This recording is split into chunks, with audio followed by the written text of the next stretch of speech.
1947નો એ સમય જ્યારે આપણો ભારત દેશ અંગ્રેજોના કબજામાં હતો। અંગ્રેજો જ્યારે ભારત દેશ ઉપર હુકુમત કરી રહ્યા હતા ત્યારે આપણને આઝાદી અપાવવા માટે આપણા વીર યોદ્ધાઓ, વીર સપૂતો જે વિવિધ ધર્મના હતા તેઓએ આજે આપણને આઝાદી અપાવી છે।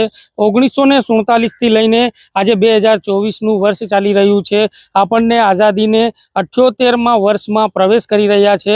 15મી ઓગસ્ટને લઈને જે પ્રમાણે આઝાદ થયો હતો આપણો ભારત દેશ, અને તેને લઈને વીર યોદ્ધાઓ અને વીર સપૂતોને યાદ કરવા માટે કેન્દ્ર સરકાર દ્વારા જાહેર કરવામાં આવ્યું છે કે આ વીર યોદ્ધાઓ અને વીર સપૂતો જે આપણને આઝાદી અપાવી છે અને આઝાદ ભારતમાં આપણે જીવી રહ્યા છે તેને લઈને તેમને યાદ કરવા માટે તિરંગા યાત્રાનું આયોજન કરવામાં આવ્યું છે।